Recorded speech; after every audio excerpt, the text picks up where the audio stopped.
Hi Vogue, I'm Gaia Raposi, and today I'm going to share with you the way I collect vintage, and I'm going to take you to my favorite spot, vintage spots in Paris. The advantage of a vintage is that you really stand out. It elevates the relationship to clothes and self, personality, and own expression. I think it breaks certain rules of capitalism. Fluffy shoes. This I'm not going to try. Now I'm going to take you to a private appointment of the showroom of Moje. It's a vintage salon. Let's go. Hi, hello. I like Moje's taste and his selection. I always followed him for a long time before I was even collecting. And we initially worked, I was buying jewelry, vintage pieces from fashion designers, a lot of Gaultier, Jean-Paul Gaultier that was assembled with ethnic jewelry, crazy pieces he had from the 60s. And yeah, he's a very Gaultier person, or in Paris. And you know, he has pieces such as these, they're gorgeous. Qu'est-ce que tu as de beau alors pour moi en sélection? En ce moment, on a reçu l'iconique veste Margiela, 1997, donc qui est bien connue. This is a piece from 1997 and it's an iconic piece of Margiela. Extremely gorgeous and minimalistic and very conceptual. Elles ont été quand même produites en 97, mais celles-ci reviennent d'un ancien mannequin. Et pièces quand même assez rares et iconiques de Margiela, surtout en très très bon état, c'est ça qui est important. Sublime. Ah, Gaultier, ces pièces. Ah oui, ça va. Ouais, punk avant l'heure. The mix of like ethnicity with modern. He was very influenced by ethnic jewelry. Une de mes pièces favorites que je garde précieusement, c'est ce pull comme des garçons de l'hiver 1983, entièrement tricoté à la main au Japon. C'est une pièce que je recherche depuis très longtemps, qui a été peu produite à l'époque et qui marque un tournant chez Comme des Garçons. Ça c'est Margiela?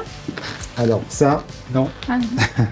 Ça c'est une pièce assez incroyable, c'est les Jeremy Scott par Benoît Mesléard, une collaboration entre Benoît Mesléard et Jeremy Scott. C'est la deuxième collection de Jeremy Scott. Et celles-ci, elles ont été faites exprès pour Isabelle Ablot, qui les voulait en patine dorée. Normalement, elles sont toutes blanches et donc elles ont une double histoire parce que finalement, elles ont marqué l'histoire de Jeremy Scott et aussi c'est une commande spéciale pour Isabelle Ablot et son personnage.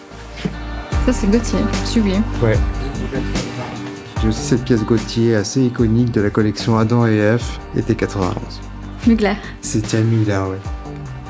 Une autre pièce que j'aime beaucoup, c'est cette robe trench de Jean-Paul Gaultier haute couture qui date de 2000, qui est inspirée de la parisienne et de l'Inde. Très beau décolleté. Voilà, ça fait partie du look avec le trench asymétrique. So we have a Jean-Paul Gaultier haute couture trench dress from 2000. So it was worn with a turban as a reference to India. And I love the hybrid combination of chic wear with Indian cultural heritage. It was very Gaultier, the combination. Alors là, on est dans les années 20 jusqu'au 1940. Donc on a une très belle sélection de broderies échantillons. Ça, c'est incroyable. C'est un bijou. Et après, on part aussi sur des lainages, début 20e siècle, fin 19e à peu près. Donc qui sont très inspirants. Tu dirais que tu te spécialises dans quoi? Alors, nous, on spécialise pas forcément dans une époque précise. L'important, c'est de travailler sur tout le XXe siècle, entre 1910 et jusqu'à aujourd'hui, parce qu'il y a encore des pièces assez intéressantes ce qu'on appelle le vintage moderne. Il y a une autre spécialité aussi, c'est qu'on travaille aussi beaucoup des créateurs un petit peu oubliés, comme Jean-Rémy Demas, Anne-Marie Beretta, des créateurs qui étaient très talentueux dans les années 80 ou aussi les années 60, comme Marc Vaucan. On essaye vraiment de mettre à l'honneur tous ces créateurs très talentueux, mais qui ont été un petit peu oubliés par la presse ou qui n'ont pas fait une carrière aussi longue que Dior. Où est-ce que tu sources? C'est beaucoup de clientes qui ont acheté à l'époque, qui ont d'ailleurs une histoire à raconter. Chaque vêtement a une histoire à raconter.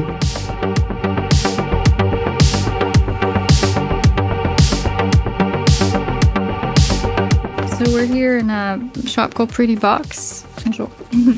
And a friend recommended me this place, and I think it's a little bit more punk and fun and young, and so like that. come see a small selection. So I think they have crazy like biker jackets. Sorry, it's heavy. So big for me. It's fun. I love these kind of actually vintage men's jackets. Maybe this one's more my size.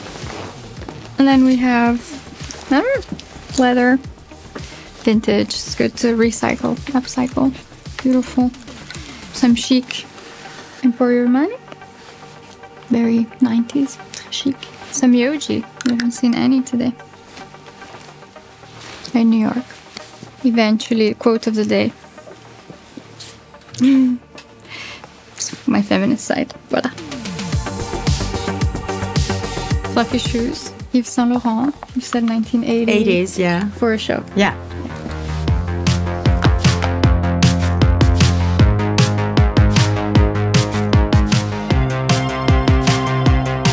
Merci. Come in. So I'm going to show you the archive jewelry from the 80s of Repossi, my brand. And this is my father's jewelry, the iconic bow. They were definitely an iconic moment. They had their moment of fame with his own interpretation. They symbolize an era for the brand. That was, you know, the times of Helmut Newton. These were shown in Monte Carlo. It was definitely certain codes that my father had taught me. They were elongating the neck, beautifying their points of light, composition, and always embellish. You know, a lot of jewelers focus on a pretty object to watch.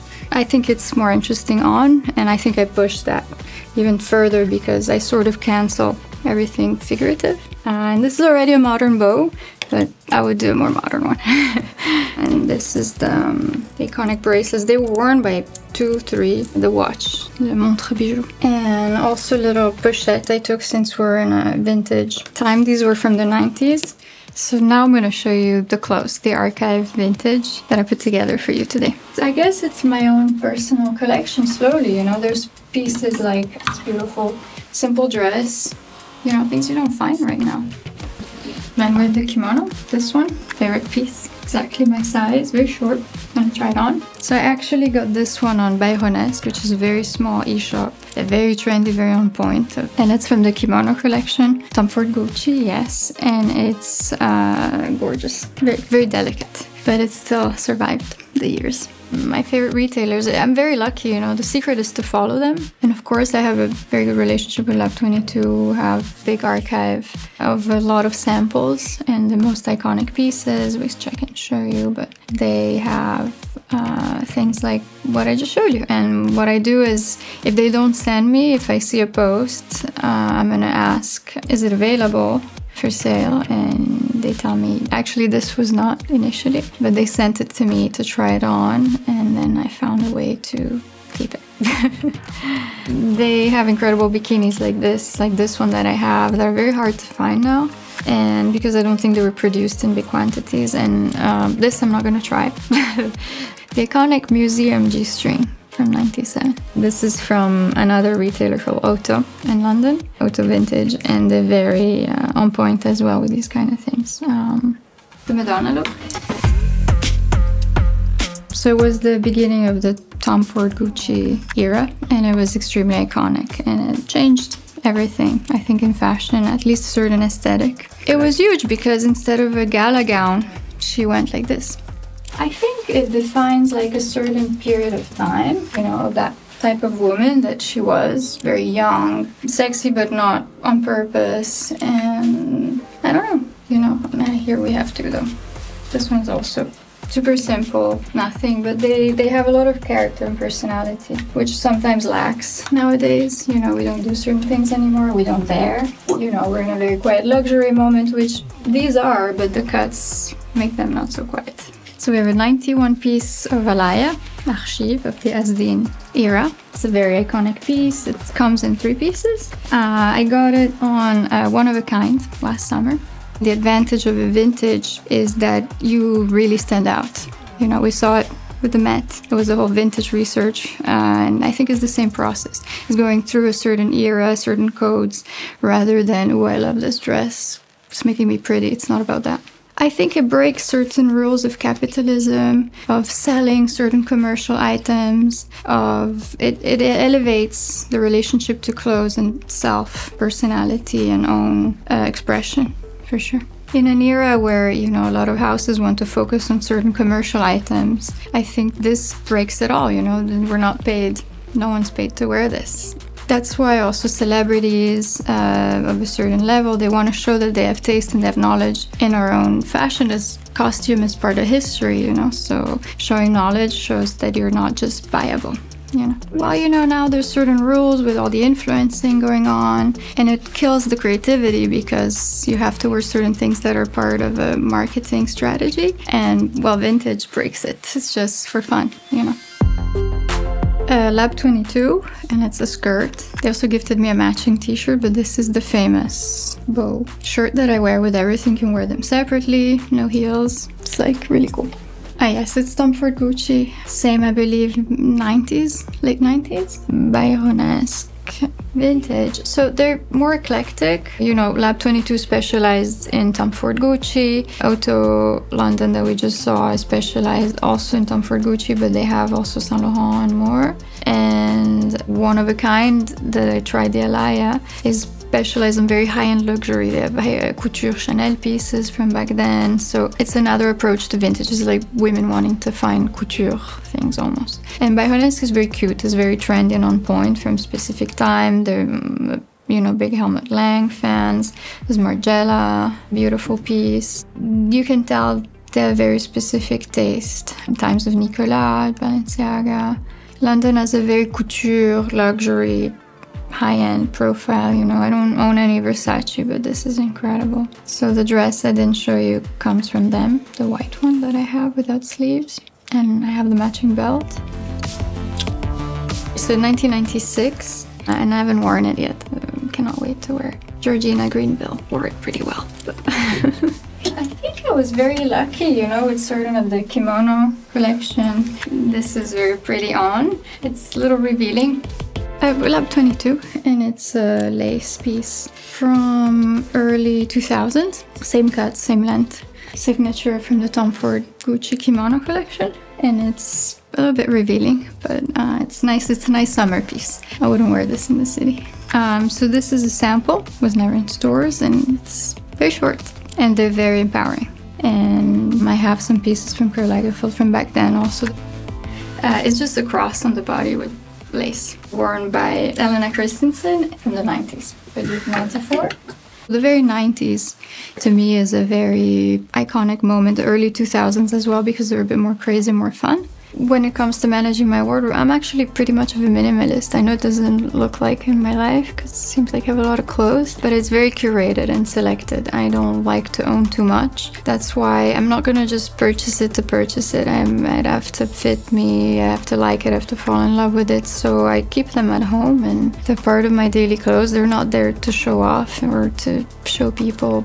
I don't believe in the one time wearing something. It shouldn't. What I'm wearing now, I've worn many times. It's the ideal little dress for my birthday or a night out fun, and they're very fragile, so you have to take good care of them as much as I can. But yeah, I wear them. So I took you today to my journey on how I collect vintage, my favorite pieces. I hope you enjoyed it. Bye, Vogue.